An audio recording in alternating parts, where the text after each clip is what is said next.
नमस्कार, आप देख रहे हैं हल्ला बोल। आपके साथ मैं हूं अंजना ओम कश्यप। देश में कोरोना फैलाने वाले मौलाना ने अब कोरोना को ढाल बना लिया है। हम बात करें तबलीगी जमात के मुखिया मौलाना साद की। जांच एजेंसियों से बचने के लिए मौलाना साद ने कोरोना का ही सहारा ले लिया है। उसने क्राइम ब्रांच को ना तो ये बताया है कि कोरोना का टेस्ट कराया या नहीं, और ना ही ये बताया है कि अगर कराया है तो रिपोर्ट क्या है। इस बीच मौलाना साद कई बार दावा कर चुका है कि वो कोरोना का टेस्ट करवा चुका है। अगर उसने टेस्ट करवाए हैं तो क्राइम ब्रांच को रिपोर्ट क्यों नहीं बताता? ये रिपोर्ट फिर चर्चा की शुरुआत। कि मस्जिद में आने से आदमी मर जाएगा, तो इससे बेहतर मरने की जगह कोई हो नहीं। हमारी दरख्वास्त है दिल्ली गवर्नमेंट को हमारा मैसेज पहुंचाए। इस सुल्तानपुरी में दूसरी डेथ भूख की वजह से और डायबिटीज सांस केस है, डॉक्टरों के ना होने की वजह से। नोटिस पर नोटिस, नोटिस पर नोटिस, कुल 4 नोटिस चले गए मरकज के मौलाना को। हर नोटिस में कोरोना टेस्ट का हिसाब मांगती है दिल्ली पुलिस क्राइम ब्रांच। जो देश में सबसे बड़े कोरोना कैरियर्स बने उसी तबलीगी जमात का मुखिया आखिर क्यों छिपाता फिर रहा है अपना कोरोना स्टेटस? कि मस्जिद में आने से आदमी मर जाएगा। हजारों को अपनी तकरीरों से तंगदिल सोच के पाताल में धकेलने वाला फतवा एक्सपर्ट मौलाना साद एक ऐसा भगोड़ा है जो इंटरव्यू में तो कहता है कि वो पुलिस से भाग नहीं रहा, लेकिन सच्चाई ये है कि कोरोना टेस्ट का इस्तेमाल कर मौलाना साद पुलिस से भागता ही फिर रहा है। एक बार फिर, चौथी बार फिर से खुल गई मौलाना के झूठ की पोल।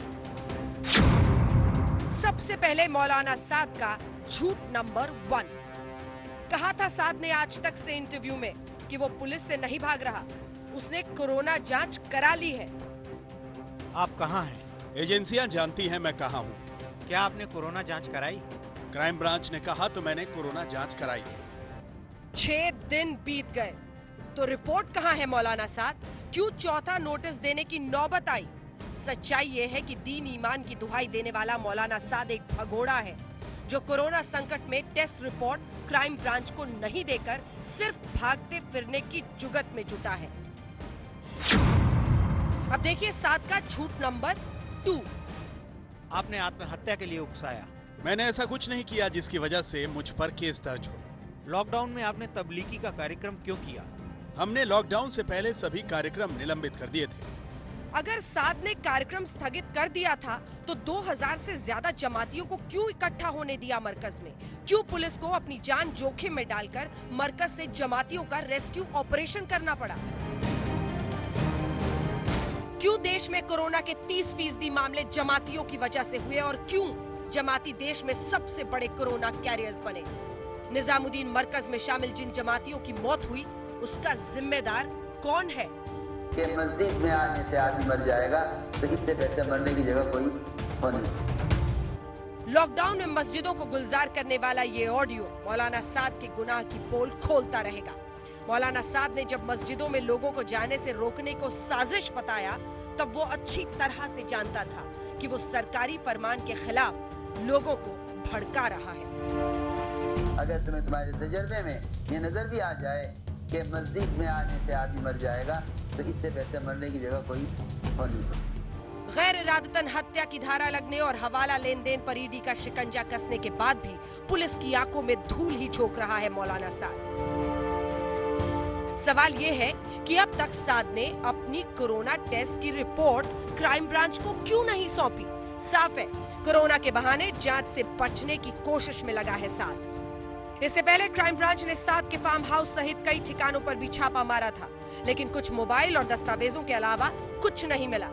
जांच एजेंसियां मौलाना साद का मेवात कनेक्शन भी खंगाल रही हैं। मेवात के नूह जिले में साद के 2 करीबियों पर क्राइम ब्रांच की नजर है। ईडी भी इनसे विदेशों में मरकज की मोटी फंडिंग मामले में पूछताछ कर सकती है। इधर मरकज की जांच में शामिल एक और कांस्टेबल जो जांच के लिए निजामुद्दीन मरकज गया था, 2 दिन पहले कोरोना पॉजिटिव पाया गया। इसके बाद टीम के 15 लोगों को क्वारंटीन में भेज दिया गया है। खतरा देखते हुए मरकज की जांच में जुटी टीम के सदस्यों को अब होटल में ठहरने के लिए कहा गया है।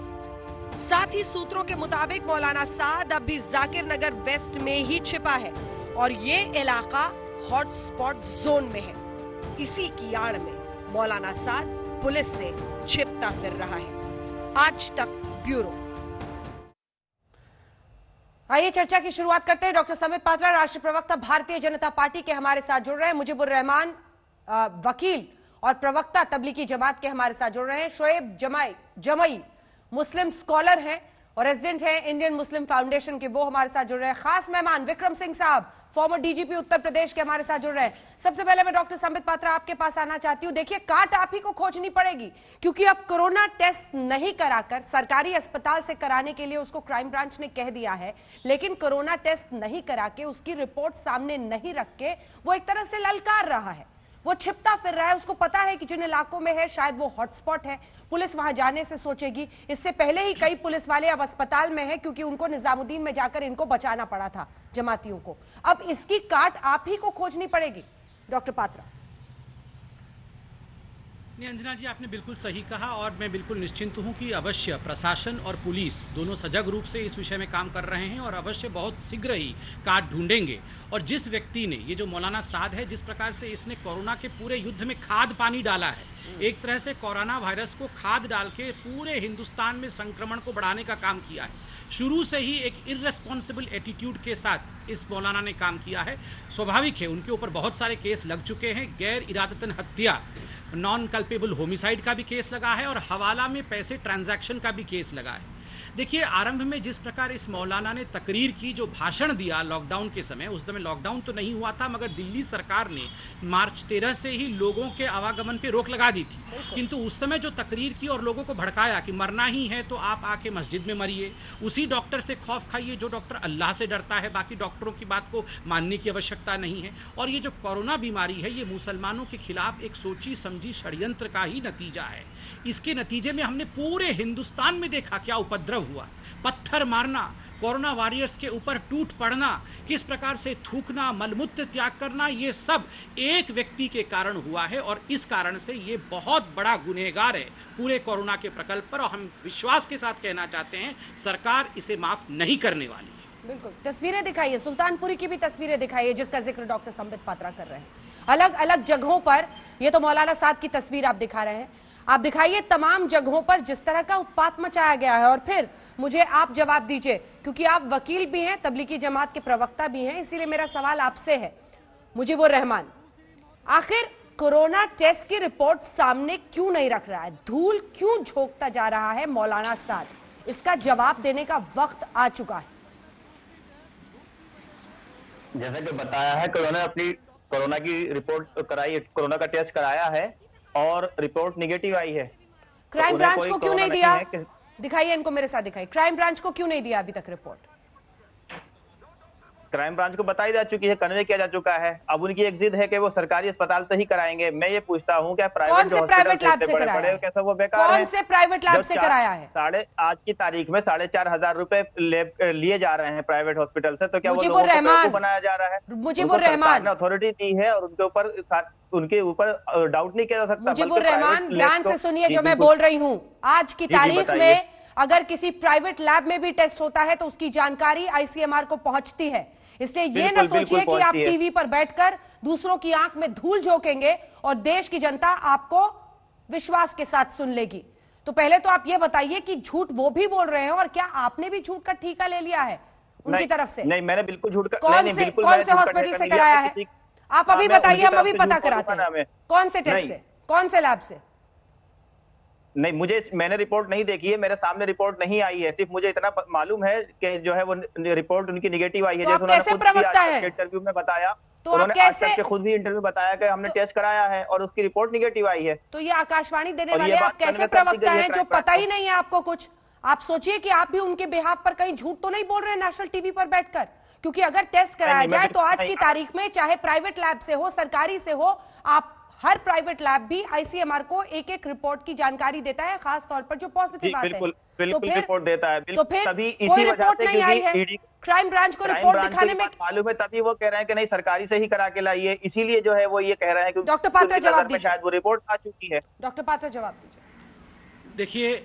देखिए मैं बार बार हर टेलीविजन चैनल में कहता हूं और ये वकील साहब आते हैं उनको एक ही बात कहता हूं कि जहालत की वकालत कभी नहीं होनी चाहिए। जो चीज़ जाहिल चीज़ है उसकी वकालत किसी वकील को नहीं करनी चाहिए। और अभी तो इन्होंने अपने पाँव पे ही कुल्हाड़ी मार लिया है। मैं इनका सम्मान करता हूँ, अच्छी बात है, मगर आपने इनसे पूछा कि आप तो वकील हैं साद साहब के, आप तो प्रवक्ता हैं उनके, इनको खुद नहीं मालूम कौन से लैब से किस प्रकार का टेस्ट हुआ, किस दिन हुआ, नतीजा क्या आया। इनको तो कागज लेके आना चाहिए था। किसी साधारण प्लेटफॉर्म पे नहीं बैठे हैं, किसी गली मोहल्ले के डिबेट में नहीं बैठे हैं। अगर यहीं पर वो कागज दिखा देते, पूरा हिंदुस्तान देख लेता कि मौलाना साद को नेगेटिव है या पॉजिटिव है, कौन से हॉस्पिटल में किस दिन किस तारीख को कराया।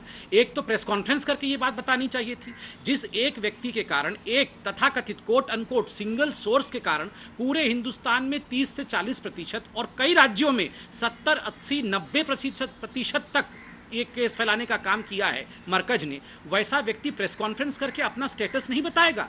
वो बोलेगा कि हम मालूम है, हमने करा लिया होगा, इससे कराया होगा, उससे कराया होगा, आप जान लीजिए। इतना इरेस्पॉन्सिबिलिटी क्यों? वाई? ये क्वेश्चन उठता है कि आखिर देश को आप गड्ढे में झोंक करके क्या सिद्ध करना चाहते हैं? ये षड्यंत्र नहीं तो क्या है? नहीं, मैं आपको बता दूं, गड्ढे में नहीं, बिल्कुल साफ नहीं सूंगा। मैं बता दूं, किसी ने गड्ढे में नहीं झोंका है, बल्कि पूरा मिलकर के साथ लड़ रहे हैं कोरोना से। जितना मौलाना साद साहब कर सकते थे उससे ज्यादा कर रहे हैं, आगे बढ़ करके लोगों से अपील कर रहे हैं और आगे बढ़ के काम कर रहे हैं। रही बात क्राइम ब्रांच की, उसको भी पूरा सपोर्ट किया जा रहा है। उनको भी उसका रिपोर्ट की जो है वो बता दी गई है, ब्रीफिंग दे दी गई है कि हमारी रिपोर्ट है और उसको निगेटिव आई है। अब आगे से वो आदमी जब क्राइम ब्रांच उसको संज्ञान लेने के लिए कोशिश नहीं कर रही है तो आगे नहीं किया जा सकता ना उसमें कुछ और। तो चौथा नोटिस क्यों देना पड़ा क्राइम ब्रांच? अंजना जी, मैं 10 सेकंड चाहूंगा। संबित जी बोलिए। देखिए अंजना जी, इससे कितना बड़ा एक व्यभिचार फैल रहा है और कितना बड़ा रॉन्ग मैसेज जाता है। देखिए आज के डेट में कोई कोरोना वॉरियर अर्थात पुलिस, नर्स, आशा कर्मी अगर किसी इलाके में जाती है, किसी व्यक्ति को कोरोना के संक्रमण के संदेह के कारण उसको आइसोलेट करने जाती है, क्वारंटाइन करने जाती है, तो कई इलाकों में पत्थरबाजी शुरू हो जाती है। मुरादाबाद में देखा आपने, टोंक में देखा आपने। अगर खुद मौलाना साद बाहर निकल कर आते और कहते कि देखो टेस्ट कराना जरूरी है, मैं जाके इस लैब से टेस्ट कराया हूँ, ये मेरा रिपोर्ट है, तो करोड़ों लोग जो उनको फॉलो करते हैं, मरकज के लोग हैं, ये पत्थरबाजी बंद कर देते। वो भी पुलिस को बोलते आइए हमारे को क्वारंटाइन करिए, आइसोलेट करिए। मगर जब खुद उनका अमीर मतलब लीडर होता है इनके मरकज में, जब खुद इनका लीडर इस प्रकार का व्यवहार करेगा, कहां से टेस्ट कराएगा, किस प्रकार का टेस्ट है, क्या नतीजे हैं, ये बताएगा नहीं, छुपाएगा, तो स्वाभाविक है करोड़ों लोग जो उनको मानते हैं, फॉलो करते हैं, उनका नतीजा इसी प्रकार की पत्थरबाजी और थूकने इत्यादि की रहेगी। शोएब जमई, पात्रा जी, मुजीबुर रहमान साहब, आप तो बड़े कमजोर विकेट पर पहुंचे हैं। मुझे तो पता ही नहीं कि आप उनके प्रवक्ता हैं, आप वकील हैं, आपके पास कोई जानकारी ही नहीं है। मुझे लगता है कि आप भी बैठे हैं इस 1 घंटे में जनता की आंखों में धूल झोंकने के लिए। रुकिए शोएब जमई, पता कीजिए, मैं आपको देती हूँ 5 मिनट दे रही हूँ, आप फोन कीजिए, अभी पता कीजिए कौन से लैब से किया है। दूध का दूध, पानी का पानी हो जाएगा। मुजीबुर रहमान, अगर आप वकालत करते हैं तो आपको भी पता होगा कि ब्लैक एंड व्हाइट क्या होता है, फैक्ट्स क्या होता है, जानकारी क्या होती है। अभी मंगाइए आप अपने मोबाइल पर, दिखाइए देश के सामने, ये उनका कोरोना टेस्ट की रिपोर्ट है, दिखा दीजिए, पूरी बहस खत्म हो जाएगी। 5 मिनट टाइम है आपके पास, दिखाइए। लगातार आप बने हुए हमारे साथ, फोन कीजिए जिसको फोन करना है। शोएब जमई धूल झोंकने बैठे हैं आंखों में। जिन लोगों की कोरोना से मौत हुई, जो जमात के मरकज के निकले हुए लोग थे, देश के अलग अलग हिस्सों में, जम्मू कश्मीर से लेकर तमिलनाडु में जिनकी मौत हुई, जिम्मेदार नहीं है अगर उन सब के लिए, तो फिर ये मौलाना जो है मरकज का क्यों छिपता फिर रहा है? अपने कोरोना टेस्ट की रिपोर्ट क्यों नहीं क्राइम ब्रांच को सौंपी जा रही है, ये बताइए। नहमदु व नुसल्ली अला रसूलिहिल करीम अम्मा बाद व तइज़्ज़ु मन तशा व तुज़िल्लु मन तशा। कुरान की आयत है कि इज्जत और जिल्लत का मालिक अल्लाह है। मैं ये समझता हूँ कि मरकज़ निज़ामुद्दीन के तमाम जिम्मेदार जो हजरात हैं वो न किसी राजनीतिक पार्टी से ताल्लुक़ रखते हैं, ना कभी किसी सरकार का विरोध करते हैं, ना हुकूमत करना उनका मकसद है। ये बड़े जिम्मेदारी से अपना काम करते हैं और जाकिर नगर दिल्ली में ही मौजूद हैं। और जैसा कि आपने बताया खुद कि आपके सूत्र बताते हैं, और जब लॉकडाउन है तो वो कहीं जाएंगे नहीं, और लगातार प्रशासन के साथ संपर्क में हैं और नोटिस का जवाब भी दे रहे हैं। और किसी किस्म के फिजिकल आप दिखाइए, आप बड़े करीबी दिखाई देते हैं, हर बार आते हैं डिफेंड करने, आप दिखा दीजिए रिपोर्ट। 1 घंटे का शो है, अभी ठीक 6:12 हो रहे हैं। शोएब जमई और मुजीबुर रहमान, 6:45 तक आप हमारे साथ हैं।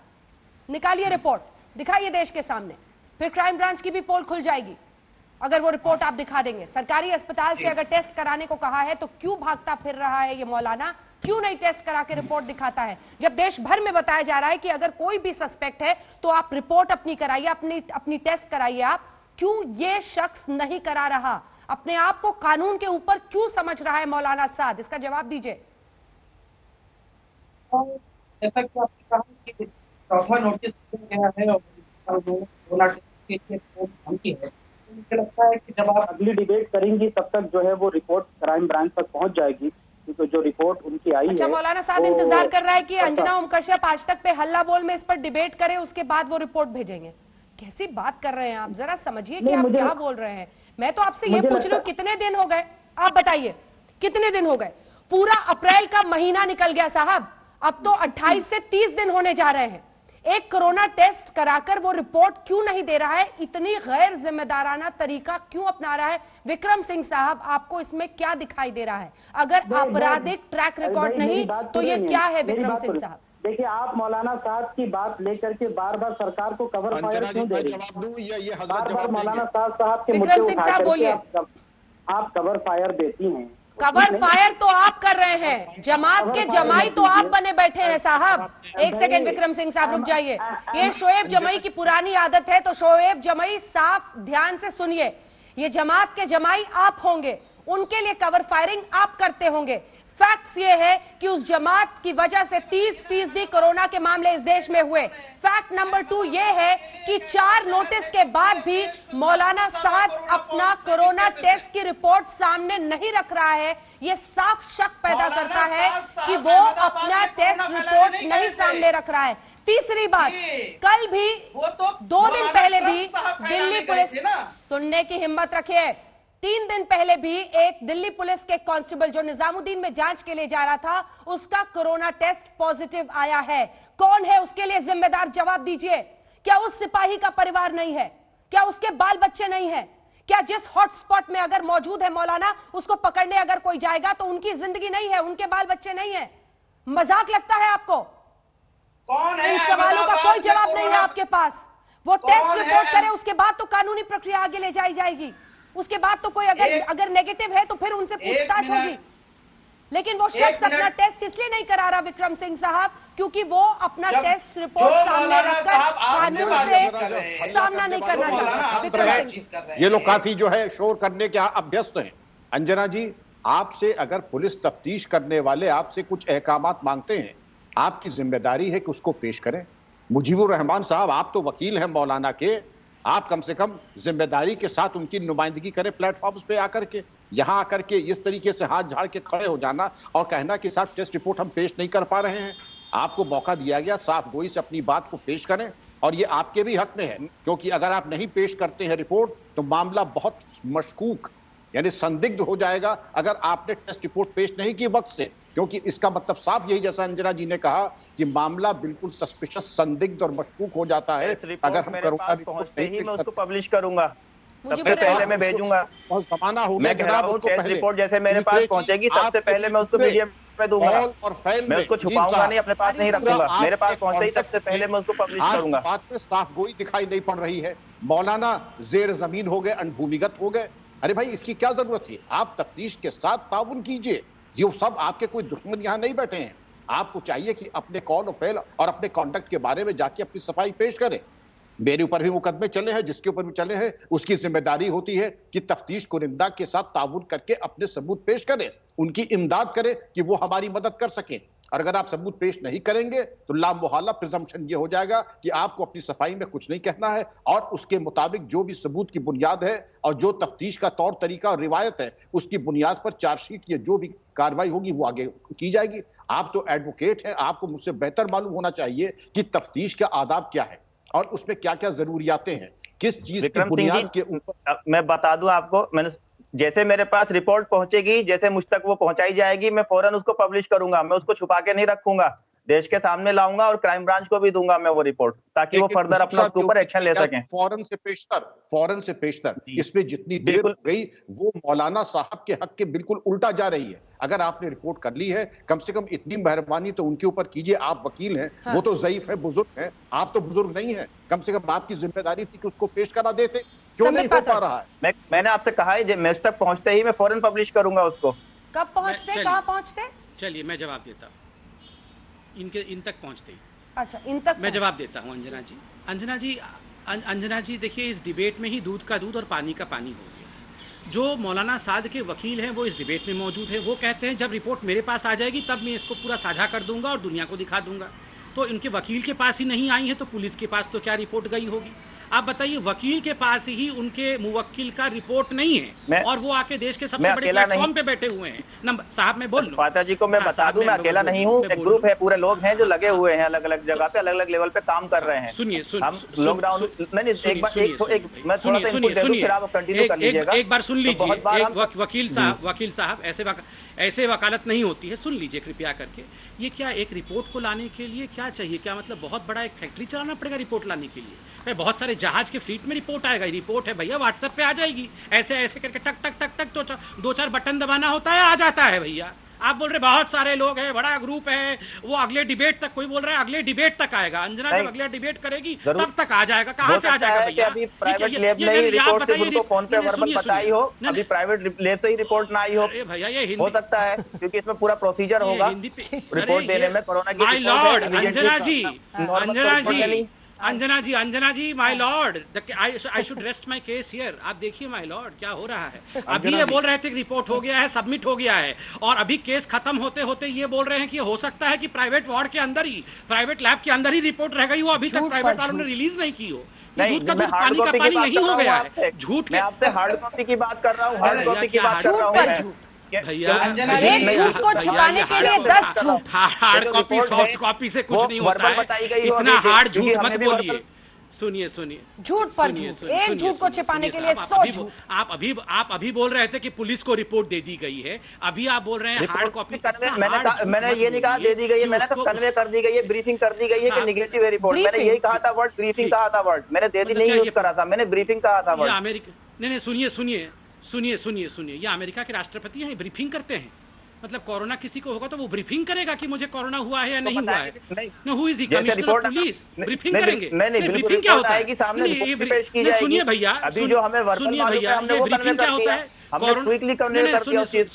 सुनिए वकील साहब, आप वकील हैं, कैसी भाषा का प्रयोग कर रहे हैं? आप कह रहे हैं कि हमने ब्रीफिंग की है कोरोना के बारे में। क्या ब्रीफिंग किया है आपने भैया? कोरोना के बारे में नहीं की, रिपोर्ट के बारे में कि रिपोर्ट निगेटिव है, टेस्ट करवा दिया है प्राइवेट लैब से और टेस्ट जो है वो निगेटिव है। नहीं सुनिए, नहीं ठीक है, ये हवा में आप धरे जा चुके हैं, अब केस सॉल्व हो चुका है आज तक के इस डिबेट में, इसलिए अब आप शांति से बैठिए। सुनिए अंजना जी, दो शब्द है, एक शब्द है लापरवाही, दूसरा शब्द होता है षड्यंत्र। लापरवाही से कोई फैला दे, मैं जाके किसी से गले मिल लूं, मैं जाके किसी के साथ पानी पी लूं और उसको बीमारी हो जाए मेरे अनजाने में, तो वो लापरवाही से होता है। और दूसरा होता है षड्यंत्र करके आप 2000 लोगों को बाहर के देशों से मिशनरी वीजा में नहीं, आप टूरिस्ट वीजा में बुलाते हो, फिर जब यहाँ लॉकडाउन होता है तो आप यहाँ पर मरकज करते हो, उसके बाद मस्जिदों में लेके लोगों को बंद कर देते हो, मस्जिदों से ऐलान होता है कि आशा कर्मियों को, पुलिस वालों को आने मत दो, और जब मधुबनी में बिहार में पुलिस वाले पहुंचते हैं तो उनके ऊपर फायरिंग हो जाती है। तो ये सारा कुछ एक, और हवाला का केस भी चल रहा है, इसमें एक मनी एंगल भी है। तो ये सारा कुछ एक बहुत बड़े षड्यंत्र की तरफ भी इंगित करता है। मैं ये एलेज कर रहा हूँ, मैं अभी स्पष्ट रूप से कुछ नहीं बता रहा हूँ क्योंकि जांच चल रही है, तो स्वाभाविक है इसमें मौलाना साद को बाहर आके बिल्कुल जवाब देना चाहिए। ये ई फॉरवर्ड क्या होता है? मैं पात्रा जी को बता दूं कि 2000 वहां पे विदेशी नहीं थे, और दूसरी चीज जो ये कह रहे हैं कि वहां पर विदेशी आए, मैं आपको बता दूं विदेशी जो आए हैं वो 3 से 6 महीने पहले आए हैं, तो इसका मतलब वो कोरोना के लेकर के नहीं आए वहां से, उसको यहाँ इंडिया में ट्रेवल होते हुए कहीं कोरोना लगा है। ये आपके सुधांशु त्रिवेदी जी ने भी नेशनल टेलीविजन के ऊपर बैठ करके ये बात कही है। दूसरी बात आप कहते हैं कि साजिश करी गई है, इंडिया में हो गया, नहीं की जाती है, प्रैक्टिस करते हैं तो कहाँ प्रैक्टिस करते हैं? आज की तारीख में आप बात सुन लीजिए, एक सेकंड, आप मौलाना साद के वकील हैं, आप कहाँ वकालत प्रैक्टिस करते हैं? 85 केसेस बाकी के कौन जिम्मेदार है? क्या मुजीबुर रहमान साहब, जो आप उनको आप कहाँ पर वकालत प्रैक्टिस करते हैं? 85% लोगों को देखा, मैं आपको गिनाऊं कि किन किन लोगों पर, किन किन राज्यों में विदेशों से आए हुए लोगों की वजह से जो जमात में शामिल हुए थे कोरोना फैला है? मैं बताऊं आपको, के अंदर टोटल 15% के करीब जो मैं आपको बताती है कि जमातियों की वजह से है, टोटल 40,000 लोगों को बताती है कि जमात की वजह से क्वारंटीन हुए हैं। मैं आपको बता दूं हिंदुस्तान के अंदर एक आदमी की वजह से 40,000 लोग क्वारंटीन हुए हैं, उसके ऊपर डिबेट नहीं हुई कि साजिश है। अकेले एक आदमी ने 40,000 लोगों को क्वारंटीन किया पंजाब के अंदर, अकेले एक सुरेश ने मध्य प्रदेश में 26,000 लोगों को क्वारंटीन किया। हम आपको आंकड़े दिखा दिखा रहे हैं। तमिलनाडु, एक सेकंड शांत रहिए, नहीं करती हैं, जिनकी वजह से 50 से ऊपर लोगों को कोरोना दिया। शांत रहिए। तमिलनाडु 80%, दिल्ली 63% करती है ये कि ये साजिश कर रहे थे। आप तेलंगाना भी, एक सेकंड, जैसे बाकी लोगों का कोरोना हुआ है ऐसे अरे सिंगल सोर्स, आप उसको अलग से धार्मिक सिंगल सोर्स को डिफेंड करने वाले थोड़ा सा आंकड़ों पर भी जाइए। मुझे एहसास है कि आप किसके वकील हैं, लेकिन जब मैं आंकड़े कोट कर रही हूं तो शांत रहिए और आंकड़ों को सुनिए। ये 80% अगर तमिलनाडु में है तो वो जमातियों की वजह से, उस पर कोई भी आपका कोई भी डिफेंस है तो आप बोलिए। 33,000 अगला 30 सेकंड आपका, 33,610, इसमें से जमाती कितना है अगला 30 सेकंड आपका बता दूंगा मैं। 33,610 तमिलनाडु में मरीज हैं आज की तारीख में, आपने बताया। मेरा सवाल सुना आपने, बताइए जमात के कितने हैं? मेरा सवाल सुना आपने। 80% तमिलनाडु में जमात की वजह से है। इस पर आपका क्या डिफेंस है? के अंदर 15% के करीब है जिसको आप बताते हैं आंकड़ा के जमात की वजह से है। 33,610 मरीज आपने बताया। अरुणाचल प्रदेश देखिए, बताइए जमात के कितने कम केसेस है लेकिन 100%। क्या 33,610 टोटल मरीज हैं कोरोना के हिंदुस्तान के अंदर। आप ये बताइए जमात के कितने हैं इसके अंदर? उसके 30% होने का अर्थ समझते हैं आप? नहीं, 30% आपने नहीं है, 4,000 बचपन में मैथ्स का क्लास अटेंड किया था? करीब है। आप 30% का अर्थ समझते हैं? ये राज्यवार आंकड़े हम दिखा रहे हैं आपको। 30% नहीं है, हम आपको हर राज्य का आंकड़ा दिखा रहे हैं। आकर के 15-16% के करीब हम आपको हर राज्य का आंकड़ा दिखा रहे हैं और वही आंकड़ा दिखा रहे हैं। पुरानी बात, अब हर राज्य बिल्कुल पुरानी नहीं, मैंने बता दिया, पुरानी नहीं है। 610 मरीज हैं हिंदुस्तान जो में। ये बताइए फैल रहा है कितने हैं जमात इसमें की वजह टोटल? से, उन लोगों को भी उसमें इंक्लूड किया गया है। ये नए आंकड़े हैं साहब, ये नए आंकड़े हैं। कितने हैं ये बता दीजिए आप मुझे। वही बता रहे हैं आपको। ये जो आप परसेंटेज कह रहे हैं, देखिए लगातार आप भी बोलिएगा, मैं भी बोलूंगी, ऐसे बात करने का तरीका होता नहीं है, ठीक है? आप ध्यान से सुनिए। ये जो हम आप, एक सेकेंड सर, जो आंकड़े हम आपको दिखा रहे हैं वो लेटेस्ट आंकड़े हैं। परसेंटेज जो हर राज्य में निकला है, शुरू में जो जमात के मरीज थे और ये जो 3-4 हजार पर आप अटक गए हैं, उनसे जिन लोगों को फैलाया है, उनकी वजह से जिन लोगों को फैला है, वो भी इन आंकड़ों में शामिल किए गए हैं। तो ये ना मैथ्स का परसेंटेज जो निकालने आप बैठे हैं, इसको छोड़िए। सिंगल सोर्स राज्य वो भी कह रहे हैं जो धर्म की बात नहीं कर रहे हैं। और ये भी हमेशा ध्यान रखिए कि Tablighi Jamaat is equal to all Muslims नहीं होता है, ये भी याद रखिए और अच्छी तरह से समझ लीजिए। पात्रा जी को बताएं सबसे पहले, सबको पता है। ये आप जैसे लोगों का प्रोपेगेंडा है, हर चैनल में बोलता हूं, आप लोग जैसे लोगों का प्रोपेगेंडा है। जगह परेशान ना किया जाए। आप इनसे कहें कि अपनी पार्टी के लोगों को समझाएं। मुझे तो बहुत अच्छे से मालूम है कि सारे मुसलमान तबलीगी जमात के नहीं होते हैं, लेकिन तबलीगी जमात के लोग जितने भी होते हैं सारे मुसलमान होते हैं, उसमें किसी और धर्म के लोग नहीं होते हैं। तो उनकी आड़ में मुसलमानों को ना शोषण किया जाए, मुसलमानों को ना परेशान किया जाए। वकील साहब जरा शांत हो जाएं तो मैं बोलूंगा। देखिए वकील साहब जब पकड़े गए तो उसके बाद वो नॉन स्टॉप बोले जा रहे हैं, वो और फिर रुकने का नाम नहीं ले रहे हैं। पहली बात तो है, चाहे वो 40% हो चाहे 30% हो, सिंगल सोर्स ने जिस प्रकार से एक तरह से कयामत ढाया पूरे कोरोना को लेके हिंदुस्तान में और एक षड्यंत्र के अंतर्गत ढाया, और जिस प्रकार का जुबान आज तक ने एक्सपोज भी किया मौलाना साद का कि मस्जिद में ही मरना चाहिए, डॉक्टरों से डरना नहीं चाहिए, मुसलमानों के खिलाफ एक षड्यंत्र है, एक मुसलमान कम्युनिटी को बरगलाने का काम जमात ने किया है। और हर चैनल में हम सब कहते हैं Jamaat is not equal to Muslim, जैसे कि Ram Rahim is not equal to Hindu, जैसे कि बहुत सारे ऐसे बाबा हैं जिनके खिलाफ काम हुआ, जिनके आश्रमों पर रेड पड़ी, उसका अर्थ कोई हिंदू समाज पे रेड पड़ गया ऐसा नहीं। तीसरी बात मैं यह कहना चाहता हूं, आप देखिए बार बार यहाँ पे वो गुनाह कर रहे थे अपने आश्रम में, यहाँ पर साहब को गुनाह नहीं कर रहे थे, कोई गुनाह नहीं कर रहे थे, यहाँ पे पुण्य कर रहे थे। कंपेयर कर रहे हैं बाबा राम रहीम मजीबुर रहमान साहब, एक सेकंड रुकिए, एक सेकंड रुकिए, कंपेयर ना करें, एक सेकंड रुकिए, एक सेकंड रुकिए, एक प्रीचर है और उनका हिस्ट्री एकदम क्लीन एंड क्लियर है। इनको जरा रोकिए। ठीक है, आपके पास मैं आऊंगी, आप अपना काउंटर पॉइंट बोलना, उनकी बात सुन लीजिए फिर जवाब दीजिएगा। उनको बलात्कारों के आरोप है, मर्डर के आरोप है। ये क्या है? देश को गुमराह न करने की कोशिश करें। आप उस भोले भाले इंसान को आप उन लोगों से कंपेयर न करें जो मुजरिम हैं। मुजीबुर रहमान, जिन जमातियों की मौत हुई है उनका जिम्मेदार कौन है? उसका जिम्मेदार कौन जिम्मेदार है? कौन जिम्मेदार है? विदेश से लोग आ गए। क्या आपको पता नहीं है? एक सेकंड दिखाइए इनको मेरे साथ। मुजीबुर रहमान, अब मैं बोलूंगी आप सुनेंगे, ध्यान से सुनिए। मुजीबुर रहमान जरा सुनिए, सबसे पहले ये जमात का जमावड़ा, एक सेकंड आवाज नीचे कीजिए इनकी। जमात का सबसे पहले जमावड़ा मलेशिया में हुआ था फरवरी के महीने में। मैं आ रही हूँ सर। फरवरी के महीने में सबसे पहले जमात का ये जमावड़ा मलेशिया में हुआ था। जो कि सिंगल सोर्स वहां पर भी बन गया था। जबरदस्त संक्रमण हुआ था, जबरदस्त विरोध उसका मलेशिया के अन्य हिस्सों में हुआ। इंडोनेशिया में उसके बाद इसी तरह का जमावड़ा करने की कोशिश की गई, उसका इतना विरोध हुआ कि उसको ठीक से कर पाना मुमकिन ना हो पाया। ये सब मौलाना साद जानता था, ये सब जानता था, उसके बावजूद उस मरकज में लोगों को इकट्ठा होने दिया गया। ये समझाया गया ऑडियो के जरिए कि मस्जिद में मरना अच्छा होता है। ये बताने की क्यों जरूरत पड़ी थी? क्या उनको पता नहीं था सरकार का क्या फरमान है? मानते हैं पात्रा जी, इसका मतलब अंजना जी अब इनकी आवाज को कम करिए ताकि मैं बात कर सकता हूं। मैं चिल्लाना नहीं चाहता। हिंदुस्तान के अंदर कोरोना ले लेके अंजना जी अभी मैं बताऊं आपके संबित पात्रा जी आ रही हूं, विक्रम सिंह साहब आ रही हूं, एक बार संबित पात्रा जी अपनी बात करेंगे। हम तो बात ही नहीं कर पाएंगे, आप इनकी आवाज को कम करिए, इनकी आवाज को कम रखिएगा तब हम लोग बहस कर पाएंगे। अरे मुजीबुर रहमान जी लगातार बोलिएगा तो नहीं होगा, मैं एक एक करके सबके पास अब आना चाहती हूँ। एक बार संबित जी को बात पूरी कर लेंगे। अंजना जी मैं कंप्लीट कर लूं। अंजना जी क्या मैं आ सकता हूं? कहते हैं चोरी ऊपर से सीना चोरी। ये हाँ आप आइएगा, ये रुकिए अभी पहले साद साहब को आने दीजिए फिर आप आइएगा।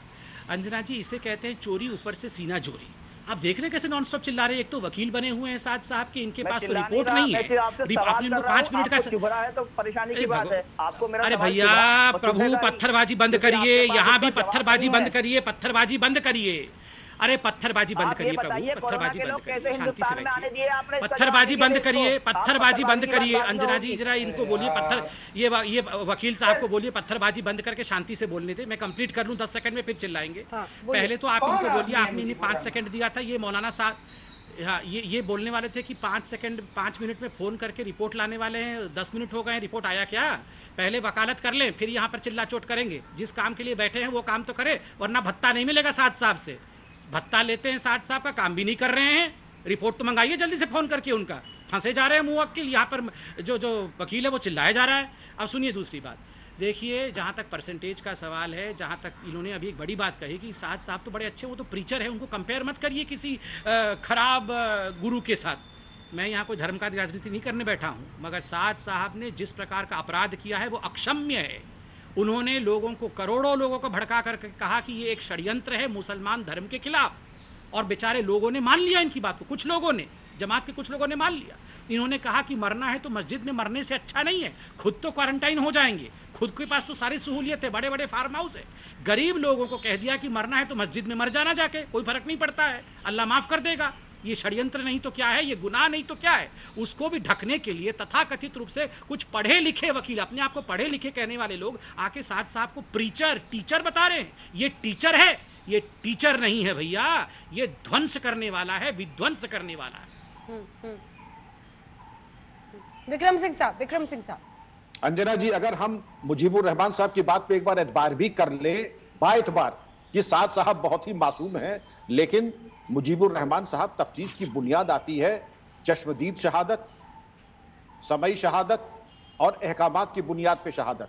आप कुछ तो पेश करेंगे, या आप चाहते हैं कि बाएतबार आपके कहने पर आपने इमला बोला और स्पेशल ब्रांच वालों ने केस डायरी में लिख करके मौलाना साहब को क्लीन चिट दे दी? ये होने वाला नहीं है। आप बहैसियत वकील, आपकी बहुत बड़ी जिम्मेदारी है। डॉक्टर संबित पात्रा साहब ने जो कहा है उसको आप मशवरा समझ लें, नसीहत समझ लें। और मेरा भी मशवरा और नसीहत यही होगी कि बराए करम अपनी जिम्मेदारी को समझें, जो भी अहकामात है और जो सबूत हैं उसको स्पेशल ब्रांच के ऊपर पेश करें। इतना वक्त हो गया, अभी कोरोना की रिपोर्ट नहीं आई। कोरोना की रिपोर्ट देने में आखिर क्या तरद्दुद है आपको? आप उसको पेश करेंगे तो अपने लिए और मौलाना के लिए आप एक बहुत बड़ी सहूलियत पैदा कर रहे हैं। लेकिन नहीं, हमें क्या लगता कहीं ऐसा तो नहीं कि आप मौलाना को और फंसाते जाएं और बाद में उलझाते जाएं, ऐसा तो नहीं है। ठीक है, शोएब जमी जी बोल लीजिए, उसके बाद आ रही हूँ मुजीबुर जी, उसके बाद आ रही हूँ शोएब जमी से कहूंगा। पात्रा जी ने जवाब नहीं दिया कि कोरोना के लोग क्यों आने दिए, हिंदुस्तान में कोरोना क्यों फैलने दिया। ठीक है, पात्रा जी रहमान साहब एक बार शोएब जमी बोल लें, बाद में पात्रा जी से जवाब मांग लेना। अरे अंजना जी, क्या मुझे बोलने की इजाजत है या सिर्फ एक ही आदमी बोलेगा पूरे डिबेट में? मुजीबुर रहमान साहब 1 सेकंड रुक जाइए। बोलिए शोएब जमाई, जो पूछ रहे विक्रम सिंह साहब उसका जवाब दीजिए। उसी के बारे में बता रहा हूँ भाई। 1 मिनट, मौलाना साद साहब के जो आधिकारिक वकील है एडवोकेट शाहिद अली साहब, उनके पास रिपोर्ट मौजूद है। अभी मैसेज भी आया और मेरी दिन में बात हुई थी मरकज के जिम्मेदार से। उन्होंने कहा कि भाई हमने किसी को ऑफिशियल प्रवक्ता नहीं बनाया है अभी तक। एडवोकेट शाहिद अली साहब को बीच में बनाया गया था, लेकिन अब सिर्फ वो वकील हैं। इसलिए बाकी जितने भी तमाम लोगों से उससे गुजारिश है कि आप सदस्य के तौर पर, समर्थक के तौर पर बात रखें। ऑफिशियली कोई ऐसी चीज नहीं है और एडवोकेट शाहिद अली साहब के पास मौजूद है वो रिपोर्ट। आप चाहें तो आपके पत्रकार जाकर के उनसे बातचीत कर ले या अगली डिबेट में आप बुला करके उनसे बोलें। आपको पता नहीं लॉकडाउन चल रहा है, आप भेजिए ना, आप भेजिए रिपोर्ट। दूसरी आपको पता है हमारे गेस्ट कोऑर्डिनेशन की टीम भेजिए, आप ही बता दीजिए आपके मोबाइल पे अगर आ गई है रिपोर्ट तो बताइए कहां से कराया है। मैंने अभी एडवोकेट शाहिद अली साहब को मैसेज किया, मैं कह रहा हूं कि भाई आप मुझे वो रिपोर्ट भेज दीजिए, मैं गेट्स कोऑर्डिनेशन टीम को अभी भेज देता हूं थोड़ी देर में। ठीक है, बिल्कुल सी बात है। चलिए, दूसरी आपके बात, पास 32 हो गए हैं, 6:32 हो गए हैं। मुझे लगता है कि मोबाइल पर आने में 1 मिनट से ज्यादा नहीं लगता है, तो आप उसको मंगा लीजिए। ठीक है, एक मिनट मैं जो पॉइंट रखना चाह रहा हूँ, आपने कहा आंकड़ों के बारे में, मुझे ये बताइए कि जो आंकड़े महाराष्ट्र के हैं और केरला के वो भी देने चाहिए आपको, क्योंकि वहां तबलीगी ज्यादा नहीं है। दूसरी बात, अहमदाबाद में 2500 लोग कोरोना पॉजिटिव हो गए, उसके जिम्मेदार कौन होंगे? क्या ट्रंप नमस्ते कार्यक्रम के जिम्मेदार होंगे या मोदी जी जिम्मेदार होंगे? क्योंकि वहां कोई तबलीगी नहीं है और सबसे बड़ा हॉट स्पॉट बन गया है। इसके बारे में नांदेड़ में अभी जो है पूरे श्रद्धालु जो वापस आए हैं उसमें 90 से ज्यादा कोरोना पॉजिटिव, उसमें कौन सा जमात जिम्मेदार होगा? लातूर में 1300 लोग अभी तक सत्संग कर रहे थे 10 दिन पहले तक, उसमें कौन जिम्मेदार होगा? ये बताइए कि अहमदाबाद की बात क्यों नहीं होती है? क्या मोदी जी से पूछताछ करनी चाहिए कि 24 फरवरी को आपने क्यों कार्यक्रम कराया? सबसे बड़ा हॉट स्पॉट बन गया, सिंगल सबसे बड़ा हॉट स्पॉट अहमदाबाद बन गया, जहां पे नमस्ते ट्रंप का कार्यक्रम हुआ था और 5000 से ज्यादा अमेरिकी बिना स्क्रीनिंग, बिना जांच के आए थे। क्या ये सवाल नहीं उठता? मेरा सवाल संबित पात्रा जी से, अहमदाबाद के बारे में जरा सा रोशनी डालिए। गुरुजी, आपने मौलाना साहब के बारे में तो बहुत सारी बातें कर ली, कृपया अहमदाबाद के बारे में जरा बताइए, देश जानना चाहता है आपसे। संबित जी, डालता हूँ रोशनी डालता हूँ, हाँ रोशनी डालता हूँ। पहले तो देखिए, मुझे तो बड़ा आश्चर्य हो रहा है, एक साइंटिफिक टेम्परामेंट के साथ इस विषय में डिबेट करना चाहिए। ये कह रहे हैं कि सबसे बड़ा सिंगल सोर्स नमस्ते ट्रंप था। आप बताइए, ये जो दोनों बैठे हुए हैं, एक तो मालूम पड़ा कि आधिकारिक प्रवक्ता ही नहीं है, अभी उनके दूसरे वकील ने ये खुलासा कर दिया है, शोएब जमाई ने, कि ये जो मुजीबुर रहमान बैठे हैं ये गैर आधिकारिक वकील है, आधिकारिक वकील कोई और घर में बैठा हुआ है। सोचिए, ये ऐसे आते टीवी में सब बोलने के लिए। अब इनका ये क्या ICMR के डायरेक्टर बैठे हुए हैं दोनों तरफ, ये जो बोल रहे हैं कि सबसे, सर मैं जवाब दे रहा हूँ, सुनिए ना, चिल्लाइए मत, सुनिए। ICMR के रोज जो 4 बजे प्रेस कॉन्फ्रेंस होता है, आप लोग सुनते होंगे, उसमें वो सोर्स बताते हैं, सिंगल सोर्स, केवल ICMR ही नहीं, राज्य के चीफ सेक्रेटरी भी प्रेस कॉन्फ्रेंस करके, मुख्यमंत्री स्वयं भी, एक सेकंड मैं बोल लूं, मैं बोल लूं, एक सेकंड अंजना जी, ये इस प्रकार से होगा तो अहमदाबाद पर वो जवाब देंगे, मैं इंश्योर करूंगी कि अहमदाबाद पर वो जवाब दें। आप सुनिए, पहले एक एक करके बोलते हैं। हाँ, जवाब दीजिए संबित जी। अंजना जी, मुझे municipal commissioner, chief secretary, chief minister, किसी का भी वक्तव्य निकाल दीजिए कि सिंगल सोर्स नमस्ते ट्रंप था, नमस्ते ट्रंप के कारण 10 लोगों को इन्फेक्शन हो गया और उन लोगों ने पूरे अहमदाबाद में इन्फेक्शन फैला दिया, निकाल के लाइए। मैं यहाँ पर अभी कान पकड़ के जवाब देने को तैयार हूँ, मगर तमाम राज्य, चाहे केरल का, अरे फिर से चिल्लाते हैं, फिर चिल्ला रहे हैं। नहीं, आपको समझ में नहीं आएगा साइंटिफिक टेम्परामेंट से, तो मैं आप पहले, अब इनका टेस्टिंग होगा, सिंगल सोर्स क्या होता है, सिंगल सोर्स क्या होता है, नहीं सिंगल सोर्स क्या होता है, आप बताइए सिंगल सोर्स क्या होता है? सिंगल तो कहाँ पे ICMR ने बोला, कहाँ पे किसने बोला कि वहां से फैलाए, एक भी बताइए। अंजना जी बीच में बोलेंगे तो कोई समझ में नहीं आएगा, मैं पूरा जवाब दे रहा हूँ, ये शांति से सुनिए। देखिए, जवाब सुन ले, आवाज नीची करनी पड़ेगी। शोएब जमाई, उनको पूरा करने दीजिए, ठीक है? वो नमस्ते ट्रंप पे जवाब पूछ रहे हैं आपसे संबित जी। उनका कहना है कि उसकी वजह से अहमदाबाद में ये 2 महीने बाद इतने सारे मामले हो रहे हैं और हॉटस्पॉट बन रहा है। जवाब दीजिए अंजना जी, उनसे पूछिए कि इसका ये जो कोरोना है, इसकी इंक्यूबेशन पीरियड क्या है? 2 से 14 दिन है। 2 महीने बाद अचानक इनको नमस्ते ट्रंप याद आया है। दूसरी बात है, मुझे बताइए, ICMR के किसी डायरेक्टर ने, किसी चीफ सेक्रेटरी ने, किसी भी साइंटिफिक बॉडी ने कहा है क्या कि नमस्ते ट्रंप से एक भी मरीज जाके उसने फैला दिया? मगर जहां तक मरकज का सवाल है, रोज प्रेस कॉन्फ्रेंस, भूल जाइए बीजेपी को, भूल जाइए अंजना जी, ये बीच में कैसे ऐसे होगा तो मैं तो जवाब ही नहीं दे पाऊंगा। मैं तो किसी के बीच में चिल्लाता नहीं हूँ, ये लोग सारे लोग चिल्लाते हैं बीच में आके। शोएब जमाई, आपको बेवकूफ बनाना, आपको मैं बेवकूफ बनाना चाहता भी नहीं हूँ। आप ऑलरेडी, अब सुन लीजिए, देखिए शोएब जमाई, रिपोर्ट आ गई, क्या शोएब जमाई सरकार की संस्था शोएब जमाई ब्रेक का टाइम हो रहा है, रिपोर्ट आई कि नहीं? अंजना संबित जी, मुझे नहीं लगता कि नमस्ते ट्रम्प से ये जो व्हाट्सएप यूनिवर्सिटी से, एक सेकंड, जो ये ज्ञान ये सीख रहे हैं और नमस्ते ट्रम्प से जोड़ रहे हैं अहमदाबाद को, एक तो मैं ऑब्जेक्शन करता हूं, की जरूरत नहीं है। एक तो ऑब्जेक्शन कर रहा हूं मैं। इन्होंने कहा कि आईसीएमआर झूठ बोल रही है, इन्होंने कहा कि आईसीएमआर झूठ बोल रही है, ये इस पे माफी मांगनी चाहिए इनको। इन्होंने अभी कहा कि आईसीएमआर झूठ बोल रही है। अरे रुक जाइए दोनों, अभी इन्होंने कहा कि आईसीएमआर झूठ बोल रही है। आपने कहा ना, क्या कहा कि नमस्ते ट्रम्प के कारण बीमारी फैला है, ये कहा है। क्यों झूठ बोल रहे हैं? कहाँ पे कहा है? म्युनिसिपल कमिश्नर ने दिखाइए मुझे। ये मौलाना साद के षड्यंत्र को बचाने के लिए चोरी ऊपर से सीना चोरी कर रहे हैं आप लोग। यहाँ पर चिल्ला कर आप मौलाना साद को, आप जमात को बचाने की कोशिश कर रहे हैं। अरे धिक्कार है आप लोगों के ऊपर। आप जिम्मेदार भी नहीं है, गैर जिम्मेदार तरीके से पेश आते हैं, टेस्ट कराते नहीं है, कोरोना वॉरियर्स को अटैक करते हैं और उसको जायज भी ठहरा रहे हैं। आप पुलिस वालों के ऊपर अटैक करते हैं, आप लोग डॉक्टरों के ऊपर थूकते हैं, आप मलमूत्र त्याग करवाते हैं और उसके ऊपर यहाँ पर आकर लोगों को आप बरगलाने की कोशिश कर रहे हैं, यहाँ पर उसको सही ठहरा रहे हैं। अरे आपको बिल्कुल शर्म से चुल्लू भर पानी में डूब मर शोएब जमाई, आपने रिपोर्ट नहीं भेजी? अंजना जी, मैं बिल्कुल चिल्लाना नहीं चाहता हूँ। नहीं, आवाज नीचे कर दीजिए। शोएब जमाई रिपोर्ट नहीं भेजी आपने? 8-10 मिनट हो गए, तो 30 सेकंड में फोन पे आ सकती है रिपोर्ट। और मुजीबुर रहमान साहब, आप बताइए उनको, वो तो कह रहे हैं कि आप वकील ही नहीं है, प्रवक्ता नहीं है, आप ही पर उंगली उठाने लगे शोएब जमाई। तो मुजीबुर रहमान साहब, शोएब जमाई कोई उंगली नहीं उठा रहे हैं। मैंने भी आपको ये बताया है कि जमात कोई फॉर्मल ऑर्गेनाइजेशन नहीं है। वहाँ किसी को भी बोल दिया जाता है कि आप जाकर के मीडिया को एड्रेस करिए। ऑर्गेनाइजेशन ही नहीं है, जमात कोई फॉर्मल नहीं, वहाँ कोई मेंबरशिप नहीं होता है, किसी तरीके का रजिस्ट्रेशन नहीं है, कुछ नहीं होता है। जमात सिर्फ एक कलेक्शन है जहाँ पे लोग बैठते हैं, जुड़ते हैं और अपना काम करते हैं और चले जाते हैं। क्या काम करते हैं? जमात का काम करते हैं, अच्छा काम करते हैं, सीखते हैं अच्छी बातें, प्रीचिंग करते हैं, एक दूसरे का आपस में समझते हैं, सीखते हैं इस्लाम को, एक अच्छा इंसान बनना सिखाया जाता है। आपको कभी फुर्सत होगी तो आपको पूरा डिटेल में बताया जाएगा कि क्या क्या करते हैं उधर। आप आइएगा, कभी प्रोग्राम बनाइएगा उसके ऊपर। जो सामने दिख रहा है वो तो तकरीर सुनाई ही दे रही है आपके मौलाना साद की। इससे ज्यादा अलग से फुर्सत में क्या सुनने की जरूरत है? फुर्सत में तो पूरे देश ने सुन लिया। मुजीबुर रहमान, फुर्सत में तो पूरे देश ने सुन लिया। फुर्सत में तो पूरे देश ने सुन लिया। रिपोर्ट मंगाइए, रिपोर्ट। और ये जमाई साहब को बोलिए रिपोर्ट मंगा ले।